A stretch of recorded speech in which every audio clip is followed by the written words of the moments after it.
And now, it's time for another Dice Tower review with Tom Vasel.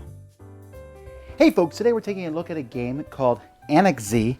It says it's named after the Greek philosopher Anaximander, who wrote about how infinite and boundless things are capable of becoming other things.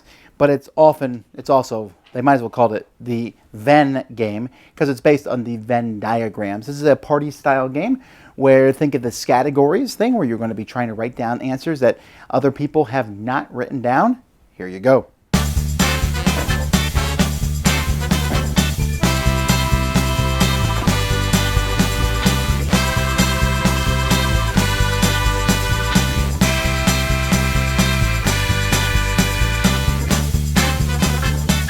This game comes with 3 piles of circles that have adjectives on them. An orange pile, you see tasty, transparent, and wet. We have a blue pile, there's fast, brown, and round. And there's a red pile. Here we have light, hard, and rough. And I don't really know that there's any difference between the piles, but let's say you're going to pick one of these for each round. So I'll put prickly there. And from the blue pile, I draw wide. And then from the orange pile, I'll draw scary. Now what players are going to do, each player is going to have a piece of paper, and underneath the 1 column you're going to write things that are wide and prickly. In the 2 column you write things that are scary and prickly.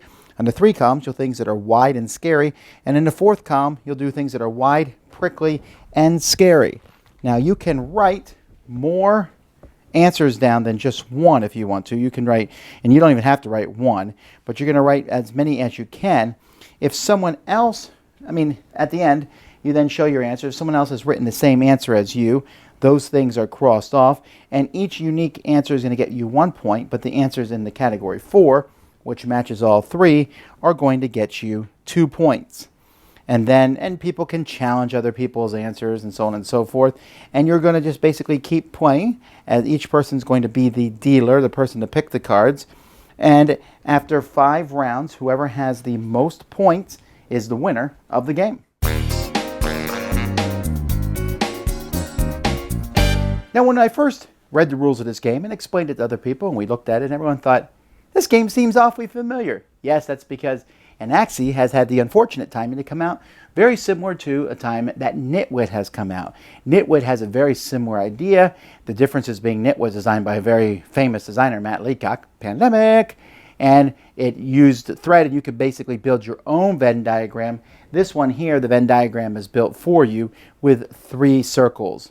I don't believe there's any copying here. Both games came out at the same time. It's just one of those unfortunate coincidences because the idea itself is not that unique. Other games have done it before. Can you think of something that's both hot and red?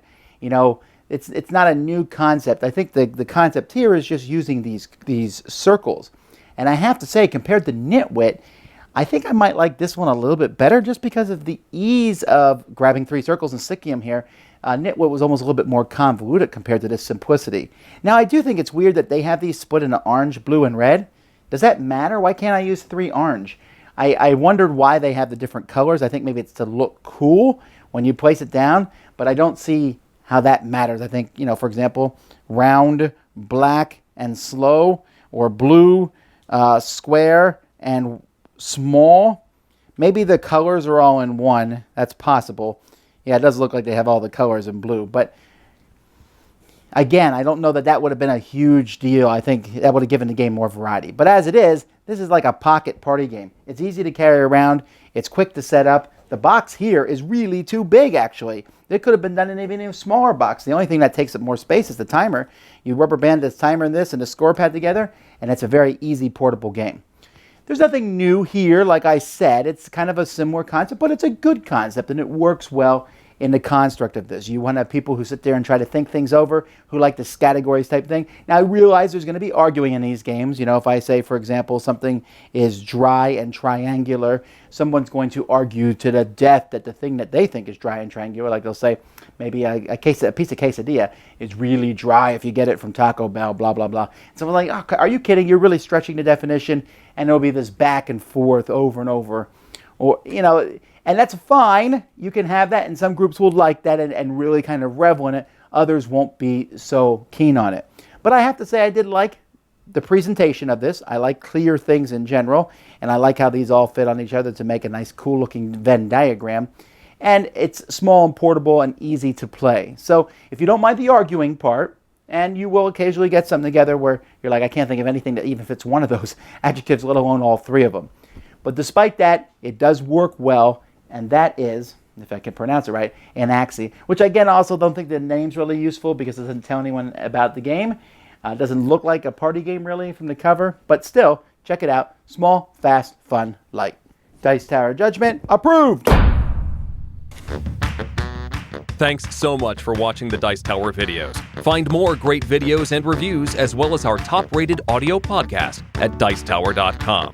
You can also find other great shows at Dicetowernetwork.com. I'm Eric Summerer, and you've been watching The Dice Tower. The Dice Tower is sponsored by Cool Stuff Inc., where you can find great games for great prices. Cool stuff in stock. Check them out at CoolStuffInc.com. Shut the door.